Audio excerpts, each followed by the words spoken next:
Olá, irmãos amados, irmãos queridos. Quando eu conto a minha história de infância, é impossível eu não falar, né? Impossível não, mas geralmente, na maioria das vezes, eu falo que na minha infância, né, estava eu e o meu irmão Haroldo de Alencar Albuquerque Veiga, né? Os dois primeiros filhos da minha mãe. Primeiro ele, eu o segundo, né? Depois a minha mãe casou e dessa nova união vieram mais 4 filhos, 3 meninas e um menino, né? O caçula é o pastor Moisés, o homem, e as meninas Adna, Neiva e Rise. E eu estou na cidade de Vigia de Nazaré, na cidade do estado do Pará, no cemitério São Francisco de Assis. Eu creio que o primeiro cemitério oficial da cidade, né? Já tem um outro ali no outro lado. E esse meu irmão Haroldo, ele está aqui nesta sepultura, né? Eu não estou conseguindo ver bem. Vamos ver aqui se eu consigo mostrar mais perto para vocês, né? Ele com violão tocava divinamente bem, né? E cantava, né? Faleceu em 2009, 14 de dezembro de 2009, e nasceu em 9 de janeiro de 1969, né? Então, do meu pai mesmo, Manuel de Lima Veiga e Elza Palheta Albuquerque, éramos apenas eu e ele, né? E depois da segunda união, do segundo casamento de minha mãe, vieram os outros 4. E eu estou observando aqui onde o Jonatas está. Por sinal, o Jonatas faleceu do mesmo câncer que levou o meu irmão. Só que o Haroldo ainda foi operado, tirar o estômago dele, levou 1 ano e meio ainda e entrou em óbito, não teve jeito, né? E o Jonatas não teve, o Jonatas foi mais rápido, foi mais meteórico o problema dele, né? Até quando nós descobrimos a doença, ou seja, mas foi o mesmo câncer, né? O mesmo câncer. A endoscopia mostra isso.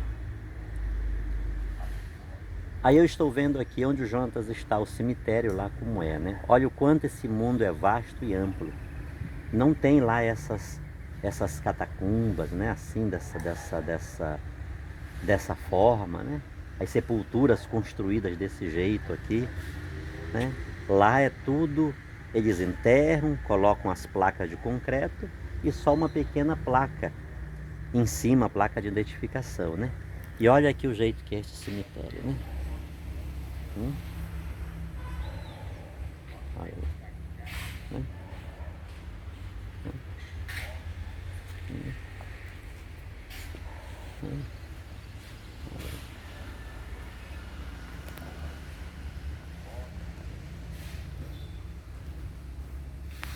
Aqui o meu irmão Haroldo Veiga. Aqui também está o papai Severino. O Severino, papai Severino, Severino do Vale Albuquerque, ele era irmão do meu avô. Então, ele era casado com a mamãe Marciana, ele era o papai velho e a mamãe Marciana. E a mamãe Marciana não podia gerar, né? Não podia ter filhos, era estéril. E então, o papai Severino pediu para o meu avô a Elza, que é a minha mãe. E ela foi criada pelo Severino e pela Marciana, certo? Então a mamãe cuidou desse casal, que eles já eram de uma idade avançada, viveu ao lado deles vários anos e os deixou aqui. A mamãe Marciana está numa outra sepultura e neste túmulo aqui onde está o Haroldo, primeiro foi colocado o papai Severino do Vale de Albuquerque, né? Como são as coisas, né? Como são as coisas. Em Volta Redonda, o Jonatas está onde? está no mesmo túmulo que eu comprei para ser sepultado o papai José Batista e a mamãe Maria Dornelas, de Lourdes do Nascimento, que era um casal de idoso que passou conosco 6 anos, né? E eu comprei a sepultura deles. Eles não tiveram filhos também, então eu cuidei deles até o final da vida e os deixei lá no cemitério. Comprei o túmulo bonitinho e quando aconteceu o falecimento do Jonatas há 8 meses atrás, ele foi sepultado exatamente em cima daquele casal, que não tínhamos nenhum vínculo biológico. Veja como as coisas são interessantes, né? Vejam como as coisas são interessantes. Eu não imaginei que estava comprando aquele túmulo também para o meu filho Jonatas, né? E ele está lá. Assim que aquele casal foi morar comigo, eu comecei a chamá-lo de pai e de mãe. E para todo o resto lá era o vovô e a vovó. Eu estou refletindo nessas coisas, nesses detalhes. O Haroldo está aqui em cima do papai Severino, papai velho, que foi o homem que criou a minha mãe. Você está entendendo, né? Essa história, eu complico tudo que eu não sei explicar direito, né? E a mamãe cuidou deles até a morte. E quando nós nascemos, né, com alguns anos depois, nós ficamos no encosto desse casal, do papai Severino e da mamãe Marciana. A mamãe comprou tem outro túmulo aqui onde está a mamãe, ainda vou descobrir agora, a mamãe velha, né? Mas o Haroldo está aqui junto com o papai velho e o papai Severino. E eu estou andando aí no interior, vendo um pouco dessa história, dessa minha história, dessa história familiar. Tá bom? Um abraço. Vamos em frente. Vamos em frente. Sic transit gloria mundi. Assim passa a glória do mundo. Como uma estopa queima tão rápido, assim passa a glória do mundo. O Jonatas faleceu aos 39 anos. O Haroldo, meu irmão Haroldo, né? E o Jonatas com 31 anos, faltando 2 meses para 32 anos. Sic transit gloria mundi. A glória deste mundo, essa vida tão bela, tão maravilhosa que a gente tem para viver aqui, passa rápido também. E para alguns outros, bem mais prematuro, né? Bem mais prematuro. O Haroldo viveu muito, o Jonatas viveu muito, né? Quem vive 10 anos já viveu muito. E outros já nascem mortos. Então, sic transit gloria mundi. Há uma outra frase latina que diz memento mori, né? A morte é uma certeza, né? Lembra-te de que vais morrer, memento mori. Lembra-te que irás morrer. Inclusive essa frase ela era estampada em Roma, dentro das casas, na cozinha, na sala, nos quartos, nos lugares públicos. Memento mori. Lembra-te que morrerás. Lembra-te que vais morrer. Por que será que eles diziam isso, hein? O imperador Marco Aurélio, que era um estoico, um grande estoico, né? Ele dizia que a morte é uma educadora. A morte é uma educadora. Com toda certeza, quando essas pessoas falavam tanto da morte, não era bem para fazer uma apologia à morte, mas era para falar da vida. Era para falar da vida. Para lembrarmos que morreremos, e pode ser imediatamente. Estou falando aqui com vocês agora. E tudo pode ser imediato. Posso cair aqui agora, fulminado, e tudo pode acontecer. Então é para a gente ver o valor da vida. É para nós confrontarmos a vida com a morte, e vivermos intensamente. Eu não sei se é o Pablo Neruda, um poeta chileno, que dizia que viver é estar por completo no lugar onde se está. Viver intensamente é isso, estar por completo no lugar onde se está. Eu estou aqui agora, eu tenho que viver este momento por completo. Por completo, viver intensamente. Eu estou no meu trabalho, eu estou de férias, né? O que quer que eu esteja fazendo, quaisquer que sejam as atividades, eu preciso fazê-la com intensidade, vivê-la intensamente, vivê-la intensamente.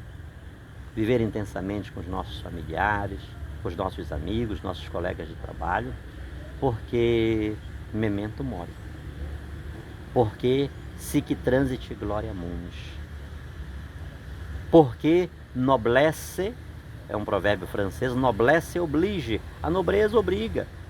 Vivamos intensamente. A vida que Deus nos deu nos obriga a vivê-la intensamente e profundamente, sem barganhas, sem barganhas. Vivamos intensamente o hoje, o agora. Vivamos profundamente, intensamente. Repito-me, porque sic transit gloria mundi, porque memento mori, porque noblesse oblige, a nobreza obriga. Não existe maior nobreza de que sermos filhos de Deus. Nós herdamos, ganhamos esta vida de Deus, Deus nos deu. Para que Ele nos deu esta vida? Nós não somos um gato, um cachorro, um cavalo, um boi, um jumento, nós somos seres humanos. E o que é que se espera de um ser humano? Que ele seja um boi, um cachorro, um gato? Não, que ele seja humano, que ele seja ser humano. E infelizmente, o mundo vive uma desumanização, a dessacralização do ser humano. Essa é uma verdade. O homem está vivendo um desvirtuamento daquilo que ele é, daquilo para o que ele foi chamado. Ele foi chamado para ser humano, ele é ser humano. Então nós precisamos, por isso, repito-me, noblesse oblige, noblesse oblige. Então o ser humano precisa viver com intensidade essa nobreza. E sobretudo quando chega no âmbito cristão, né? Nós somos filhos do rei, pertencemos ao reino de Deus, olha aí, noblesse oblige. Noblesse oblige. Jesus disse, o meu reino não é deste mundo, mas o seu reino está neste mundo. Entendamos isso. O meu reino não é deste mundo, mas o reino de Deus está neste mundo e Jesus disse, está dentro de vocês, está dentro de vós.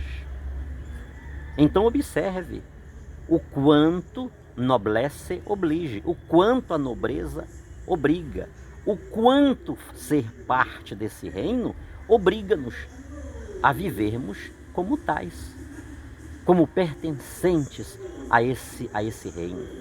Precisamos viver esse munus da realeza. Esse munus da realeza. Deus nos chama hoje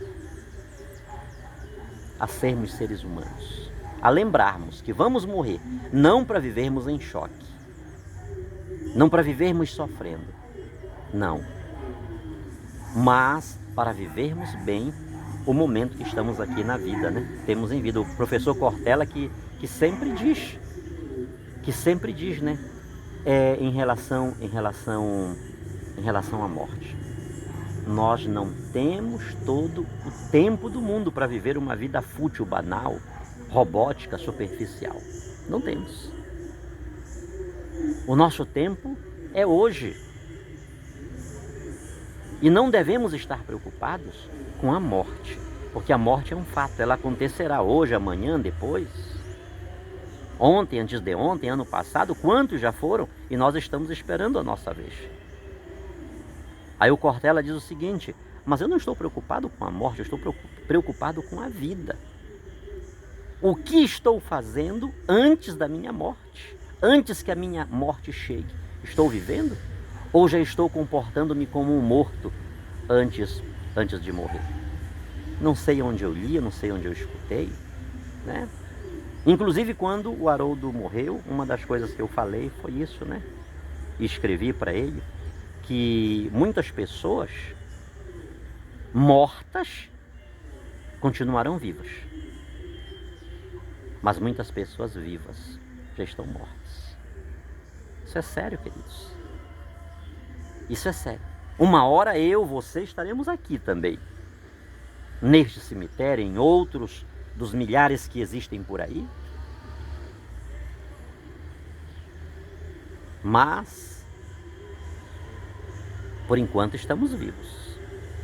Eu estou aqui visitando familiares, né? Visitando este cemitério. Vou visitar no interior o meu avô, que está sepultado em cima do meu bisavô, o pai do Severino, né?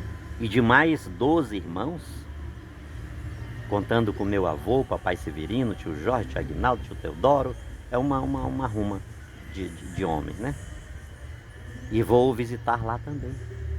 Mas eu ainda não estou aqui, você ainda não está aqui. Nós estamos ainda em pé, vivos.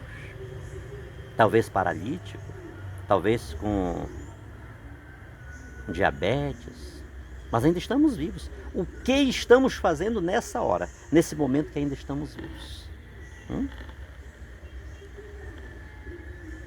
O que estamos fazendo antes da nossa morte chegar? Beijo, tchau.